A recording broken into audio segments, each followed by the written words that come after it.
दोस्तों, आप सभी को मेरा प्यार भरा नमस्कार। आज का टॉपिक है निबंध के प्रकार। तो निबंध के प्रकार जानने से पहले एक बार निबंध की परिभाषा जानेंगे। आइए। निबंध शब्द नी उपसर्ग के साथ बंध धातु से बना है। विचारों या भावों को सुसंबद्ध रूप में बांधकर जिस विधा में प्रकट किया जाए वह निबंध है। यह अंग्रेजी के यस्य का पर्याय है।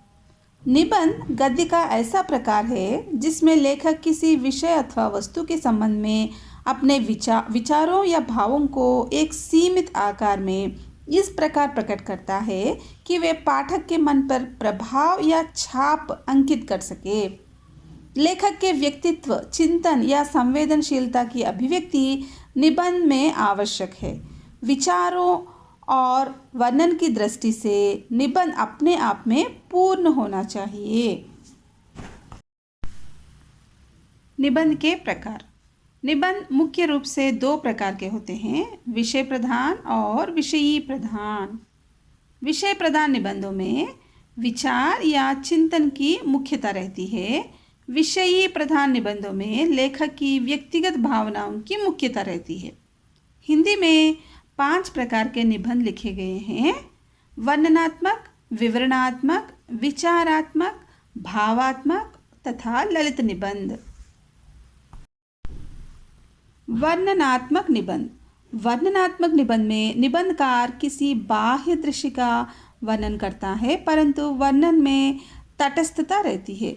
भारतेंदु के प्रकृति संबंधी निबंध वर्णनात्मक निबंध है।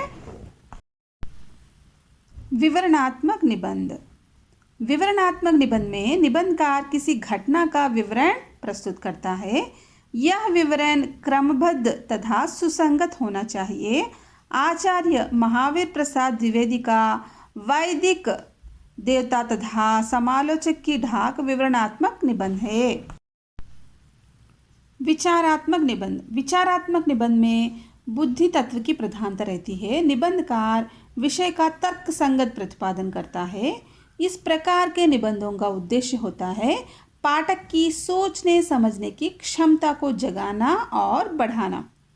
आचार्य रामचंद्र शुक्ल के काव्य में लोक मंगल की साधनावस्था, क्रोध, करुणा आदि निबंध विचारात्मक निबंधों के श्रेष्ठ उदाहरण है। भावात्मक निबंध। भावात्मक निबंधों में भावना की प्रधानता रहती है। इनका उद्देश्य पाठक के चित्त में भाव रस का संचार करना होता है। सरदार पूर्ण सिंह के मजदूरी और प्रेम, आचरण की सभ्यता, सच्ची वीरता, कन्यादान तथा पवित्रता आदि निबंध भावात्मक निबंधों के उदाहरण है। इसी प्रकार वियोगी हरि के विश्व मंदिर और दीनों के प्रति प्रेम भी भावात्मक निबंध है। ललित निबंध। ललित का अर्थ होता है सुंदर।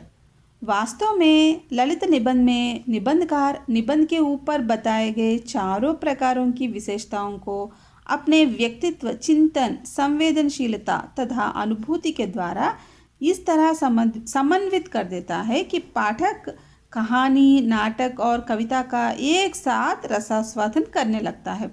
निबंधकार के अपने व्यक्तित्व या उसकी वैयक्तिकता की इन निबंधों पर सुस्पष्ट छाप होती है।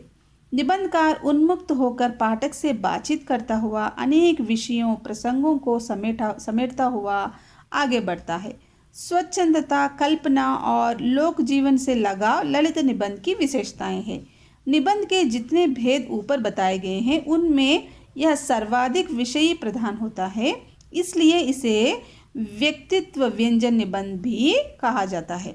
हजारी प्रसाद द्विवेदी के अशोक के फूल और आम फिर बौरा गए ऐसे ललित निबंध के उदाहरण हैं।